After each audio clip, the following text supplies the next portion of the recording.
Hello and welcome to Spardha Lines, your one-stop destination for the civil services preparation, UPSC, KPSC and other relevant examinations.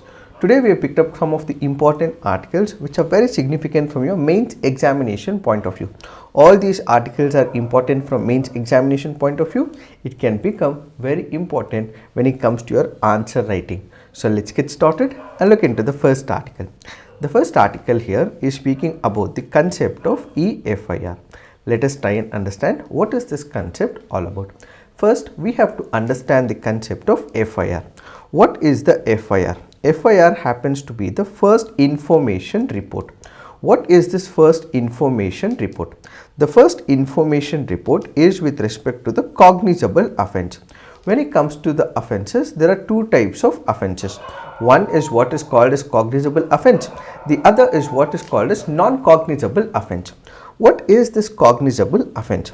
Let's say for example, there is a murder that has occurred in a place.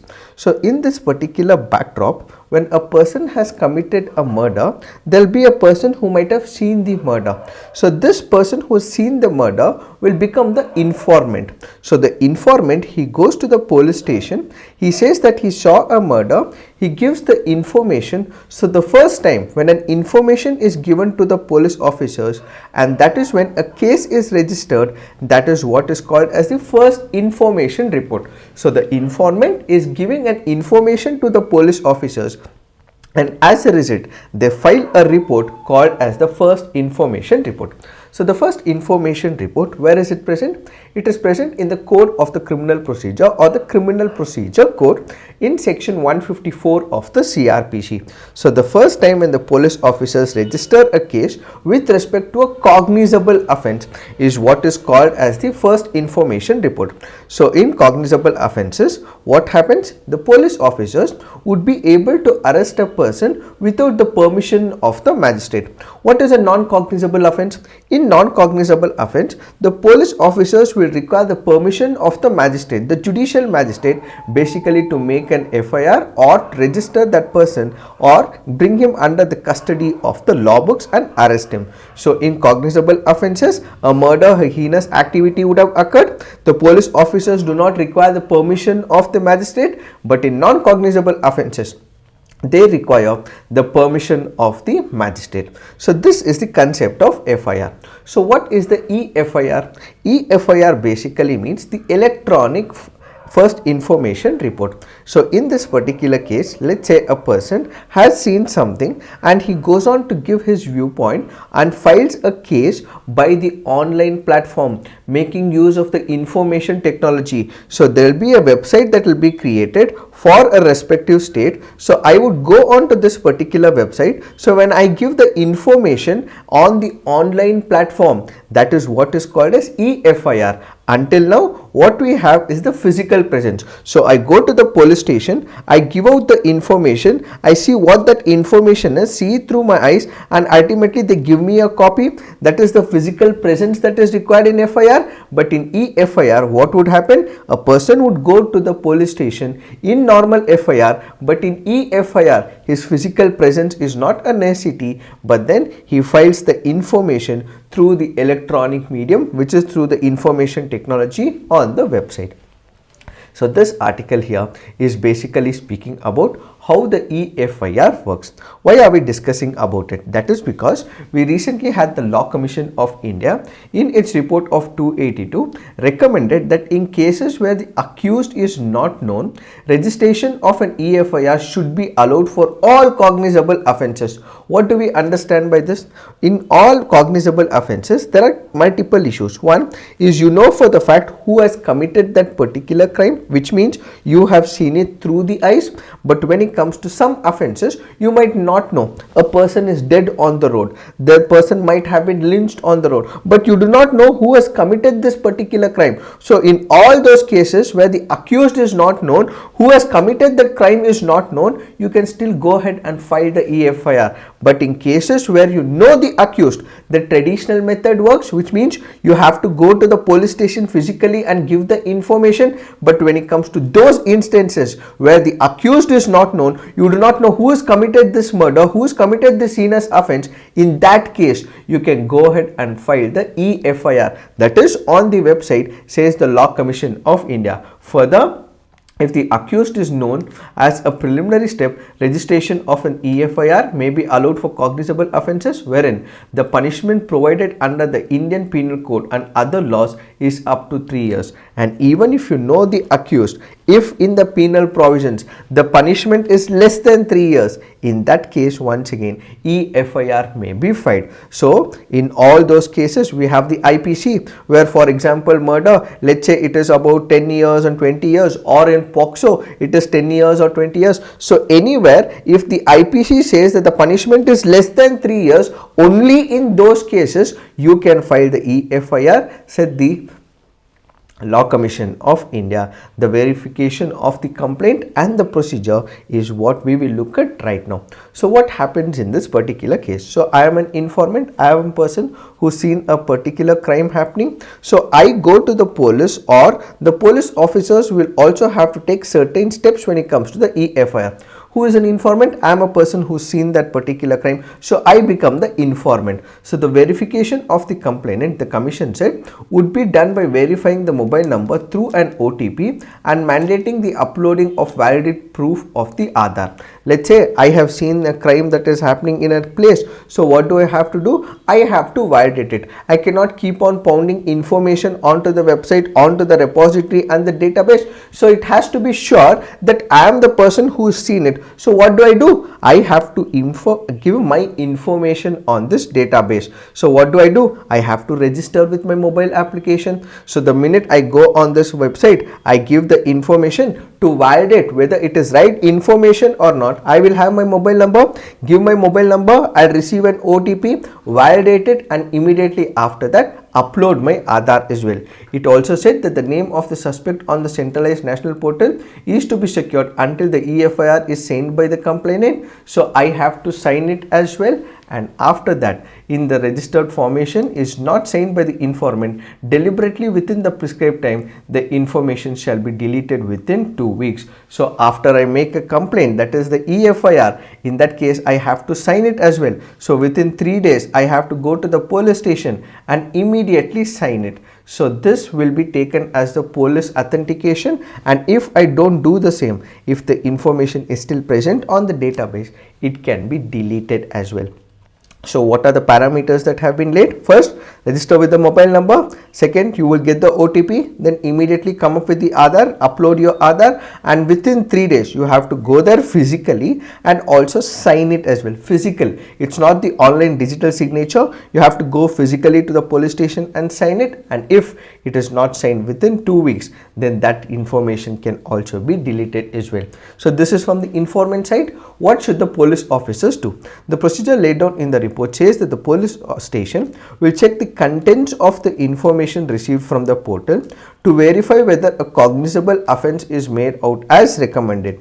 Only then will the received information be entered in the prescribed format within 3 days. So the minute the person is giving an information, a person may not know whether it is cognizable offence or non-cognizable offence. So it is only the police officers who have to validate it, check it and prioritize it and check the contents and see if it is cognizable offence or not. Only after it is proved it is cognizable offence, that is when they will be entering it as an FIR. Remember, when it comes to the non-cognizable offences, we have something called as the NCR. What is NCR? It is non-cognizable report. Just like we have the first information report, which is the FIR, what we also have is a non-cognizable report. So the non-cognizable report is where non-cognizable offence has taken place. Such things will not become part of the e-FIR. So non-cognizable offences will not become part of the e-FIR. It is only for the offences which are called as the cognizable offences. In other cases punishable with less than 3 years of the imprisonment,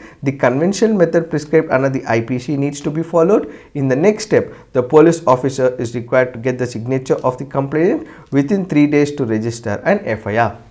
So the physical presence of that person going to the police station and signing it physically will have to be updated within 3 days. So what are the concerns associated with this e-FIR?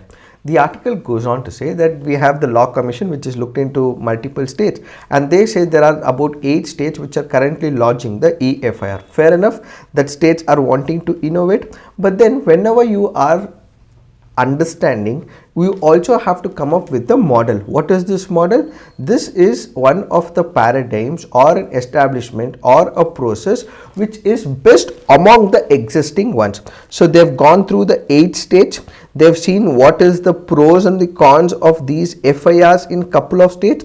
So when you have couple of states as an example, which is the best or what is the best or what are the best practices is what the Law Commission should define. But in this instant, it has failed to define which happens to be the best model or which are the best practices. That happens to be a major drawback. And whenever the police officers are getting the information, if they do not actually look at that particular procedure within a prescribed period of time, it is also violating the true spirit of the code of the criminal procedure.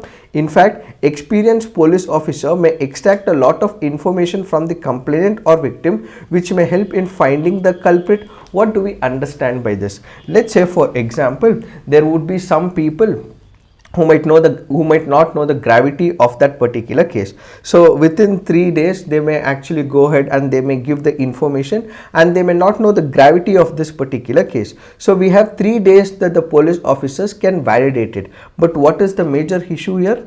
If the gravity of that particular crime is known, there would be few officers who might go to that crime scene, and once they go to the crime scene, they will understand for the fact what is the circumstances that led to. They will also see some of the evidence that is available in that particular case. So they would understand that there might have been a kidnapper who might have kidnapped a person. There might be some evidential value, and with this they might also pick up the information and start investigating as well. So with these e-FIR giving the 3-day bracket, the gravity may not be known, and when the gravity is not known, they might not go to that place, and as a result some of the evidences may also be taken away from that particular place, and also false impression to a common man that it will not affect his case in that period. So this 3-day window, it means that when the 3-day window is given, that he has to go there and sign the physical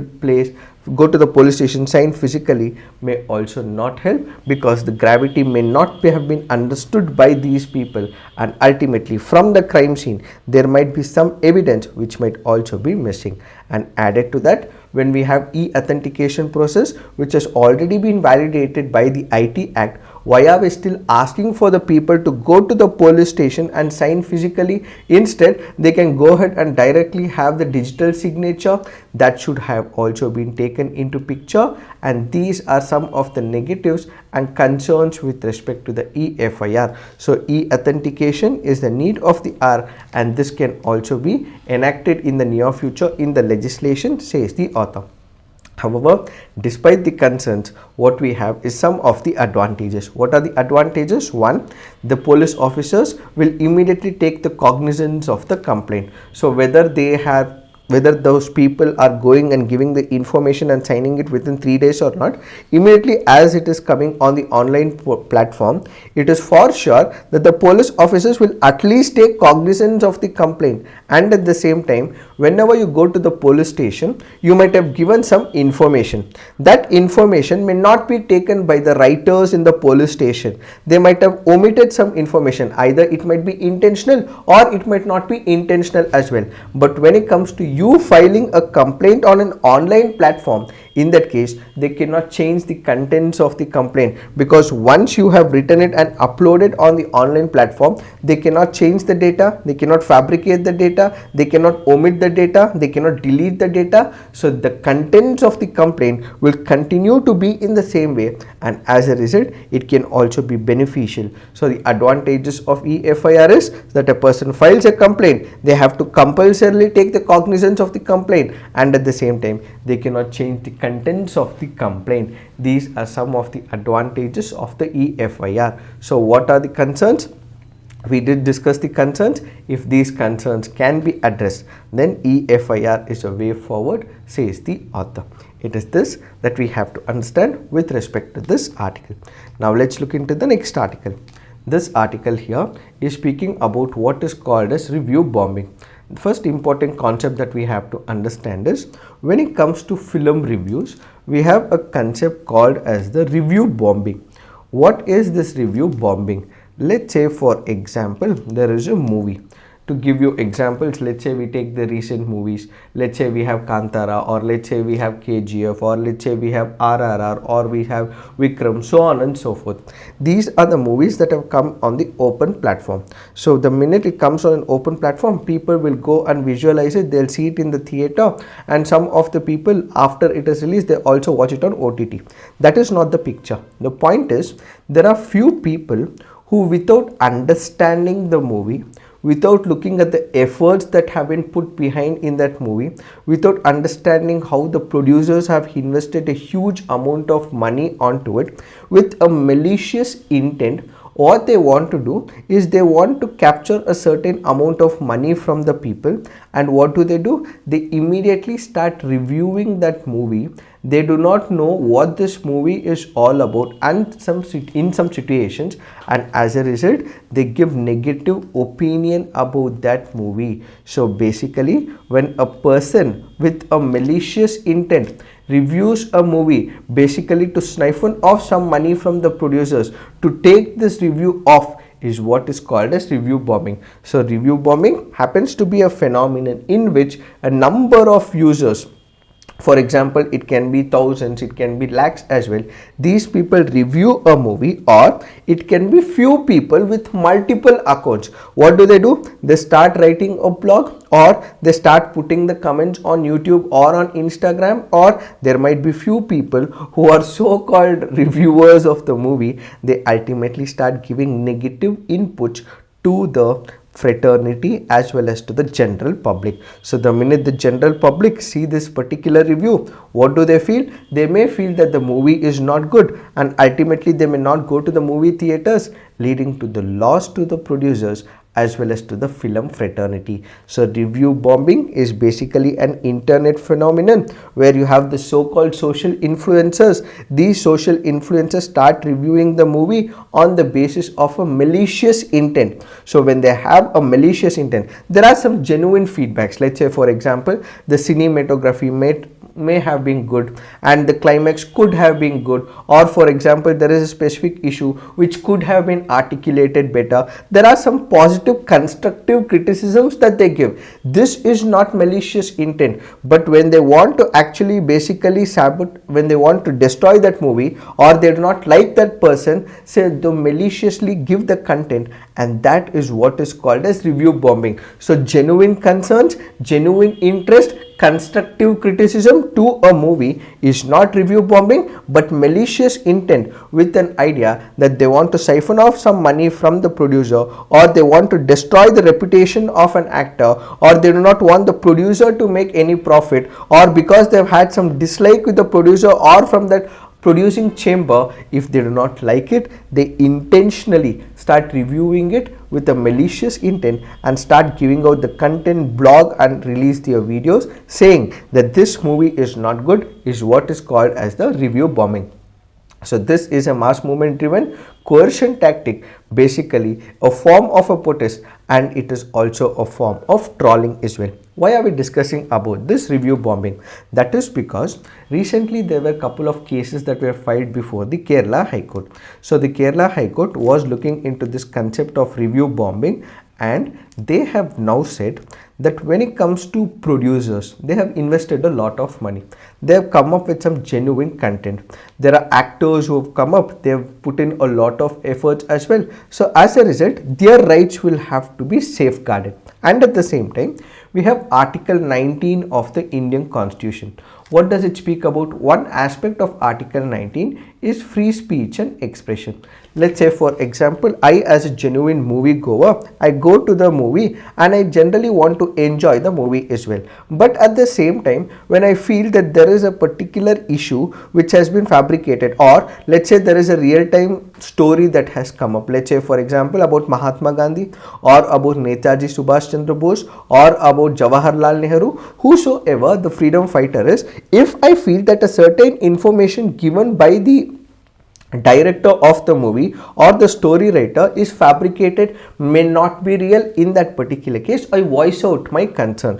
So the article in this particular case, or the Kerala High Court has said that there are two rights that have to be balanced. One is the right of the film producer, the film fraternity, where basically they have ensured that they release the movie and they have invested a lot of money. Their rights have to be safeguarded. So how do we safeguard their rights? Basically by making sure that these review bombers who give intentional malified content, malicious content, if they are releasing their content with malicious intent, such people can be arrested, such people can be asked to delete their content. So only for those people who are review bombing the movie with a malicious content, their freedom of speech and restriction, their freedom of speech and expression can be restricted. But if there is a genuine issue, if it is a genuine concern that has been addressed by a person, let's say for example, I go to a movie, in that movie I find that a curtain is not good, the music may not put, I am giving a genuine feedback, I am not review bombing it.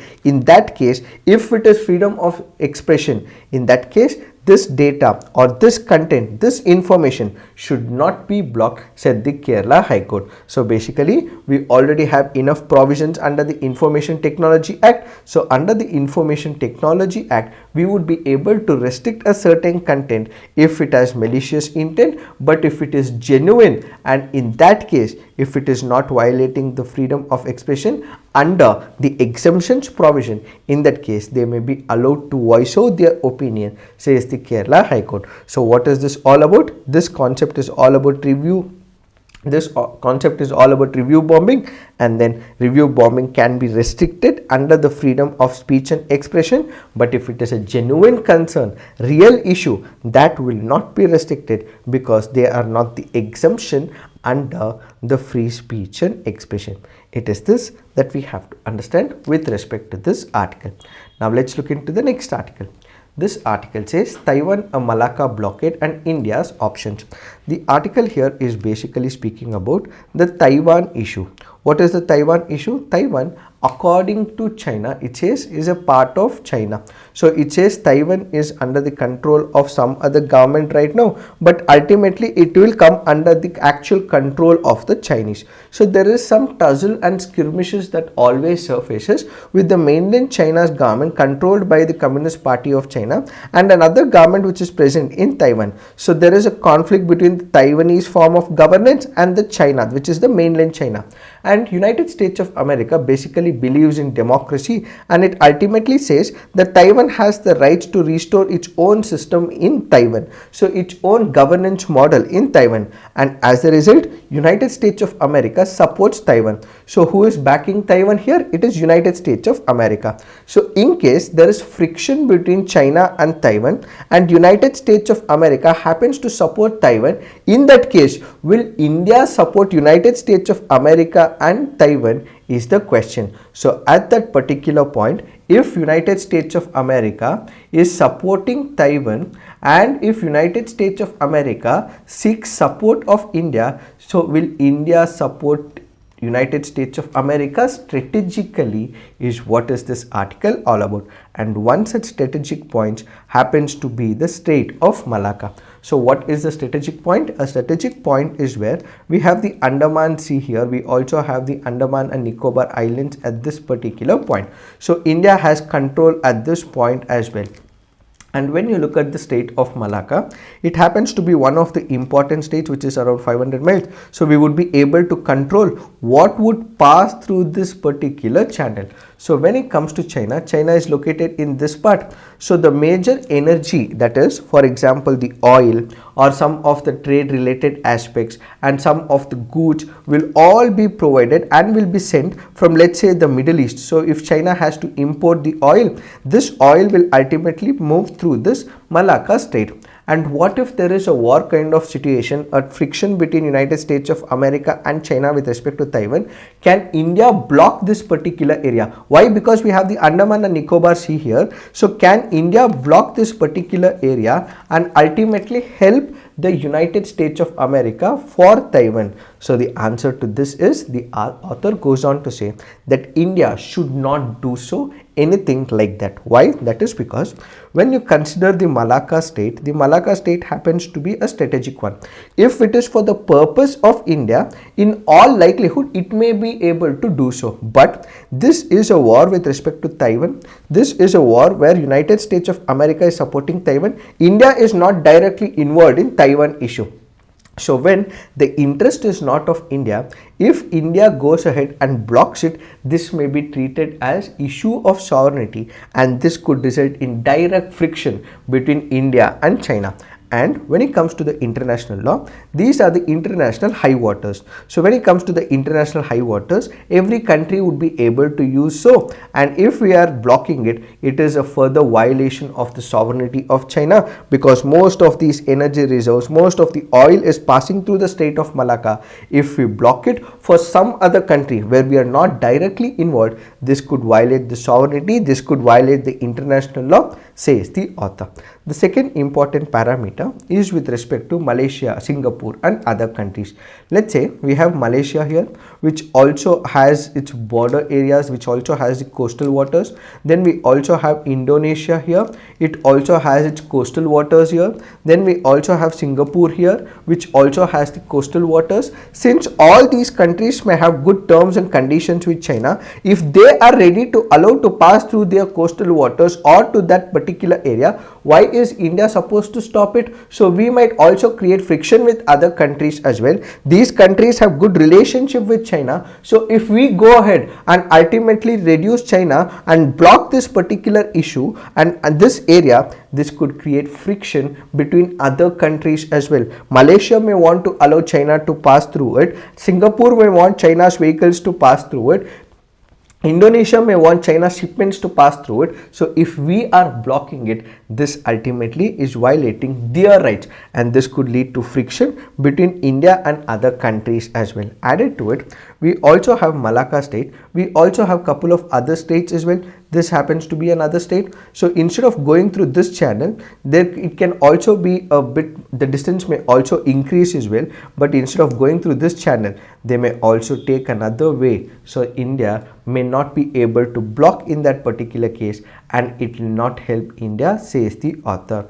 And basically the author goes on to keep couple of other arguments as well. So what are those? First, the distant blockage away from a belligerent nation's geography can be challenged under international law. We did discuss about it. Second, the strait passes through the state of Malacca is not just China's economic energy lifeline. An overwhelming volume of trade of Japan, South Korea and even India passes through the same. So Japan also has those shipments which passes through it. You also have South Korea whose shipments passes through it. So if we are blocking it, we are also blocking these countries as well. Another thing is, whenever we speak about a shipment, what would happen to a shipment? Let's say for example, the insurance might be given by some other country.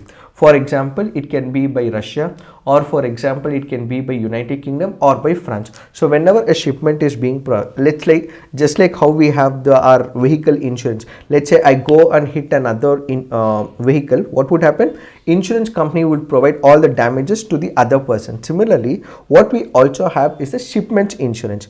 This shipment insurance may not be necessarily be provided by the country of China and its companies. It can be provided by other companies, let's say for example United Kingdom, so on and so forth. So when the insurance company happens to be from, let's say, Russia or United Kingdom, or let's say for example, if the ship that is carrying it is from some other country, let's say for example, it is not necessary that it is from China, but it happens to be a ship which has a flag of Saudi Arabia. So if I'm blocking it, I'm irritating this insurance company which may be from some other country, and at the same time I might also be irritating Saudi Arabia as well, because this ship is from Saudi Arabia. So this could also be another major problem. So it says that apart from these issues, commercial shipping is extremely complex to identify in terms of sovereignty of the vehicle, flag, registration, insurance, ownership and cargo, and these often are multinational in nature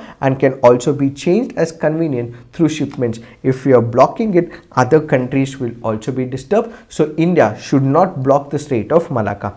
Apart from that, it is difficult to interdict China's trade and energy supplies. The additional reality is that even if the Strait of Malacca were choked, shipping can take place through Sunda or the Lombok Strait, which is what we just discussed. In case very large crude carriers carrying crude or natural gas to China do not use the Strait of Malacca, they basically make use of Sunda Strait. Sixth, China also has a huge onshore and noting strategic petroleum reserves. So they already have enough petroleum reserves. So even if we block it for a few days, China would be able to withstand the pressure. So blocking this Malacca Strait will not help India, says the author. And another important parameter the author also brings into picture is during the Second World War, such blockades have taken place between British and Germany. So when such blockades have taken place where Britain have blocked Germany's shipments, Germany has retaliated, and as a result, number of British pathways, number of places where they were active, there was blockade. So there will be repercussions that will be faced by India as well in case India does initiate such actions, because there have been historical precedents, and Japan happened to bomb United States of America's Pearl Harbor primarily because there was friction once again between United States of America's and Japan, primarily because of the blockade. So blockades have led to wars in the past between Britain and Germany, between United States of America and Japan. So India should not go into such a position, says the author. So what is the way forward? India has traditionally faced China's military threats on its border, essentially on its own. The new US-India partnership in the economic, high-tech and military areas is expected to strengthen years ahead. The US increasingly regards India as regional ballast for stability in the region. A robust India with a strong economy, nuclear deterrence capability and a credible military can contribute a multipolarity in the Indo-Pacific region, but should not engage directly in these cases of conflict, says the author. It is this that we have to understand with respect to this article. Now let's look into the next article. This article here is speaking about the colonial history. So this article, all that I want you to do is just read through this article. The article here is speaking about the British policies. The British policies has been criticized by the author, who happens to be Shashi Tharoor. One such issue the author speaks about is with respect to the Tamilians who are present in Sri Lanka. So what exactly happened when the economy of other countries were not going good, and when the British economy was not going good, they wanted people to work in the plantations, basically to ensure that they were able to export couple of other products like tea or coffee. So what do? They start moving people from India, especially the Tamil population in Tamil Nadu, to different countries. For example, they are also present in Fiji, they are also present in Singapore, and similarly they were also moved to Ceylon, which is now Sri Lanka. And as a result, these people, when they moved to Sri Lanka, they continue to be part of Sri Lanka, but unfortunately their rights are not restored. They do not become the inhabitants of that particular place. Even now their human rights are getting violated. So these Tamilians who are present in Sri Lanka, in the northeastern parts, they are not recognized by Sri Lanka, primarily because they were treated as slaves initially by the British, and similar such attitude is also being continued by the new age countries as well. So the author goes on to say what was implanted by the British in the form of neo-colonialism, in the form of slave trade, in the form of myopic viewpoint, a similar such attributes have been continued by the independent countries. So whenever people are being moved to the new countries, what was present historically prior prior to independence, such should not continue. So the rights of the Tamilian Sri Lankans will have to be recognized, all the human rights will have to be respected, and new initiatives will have to be taken up. Their language, their heritage should be respected, says the author. So basically, you have number of people who have moved from one country to another by the British. Their rights were not recognized by the British prior to the independence, and even after independence, countries which have become independent are yet not recognizing it. This is a violation of the human rights principle, international law. So their rights will have to be respected, is what is this article all about. So just read through this article, you will understand the entire picture. Now let's look into the next article. This article here is speaking about loss and damage funds.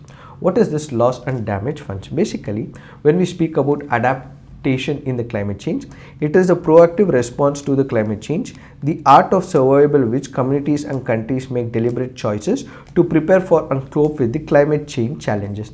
So these are the changes that I bring in order to cope with the challenges. So I can bring some changes to the environmental setup. I would be able to reform a certain parameters when it comes to that country. So adaptation is basically how well and what are the measures taken by the country in order to stop the climate change manifestations that take place, and what are the reforms that I bring on the law front, and what are the changes that I bring in order to control the climate change factors. But there are some factors which cannot be changed. Let's say for example, there is destruction of my house, or let's say for example, there is a loss of human losses as well. Can it change? No.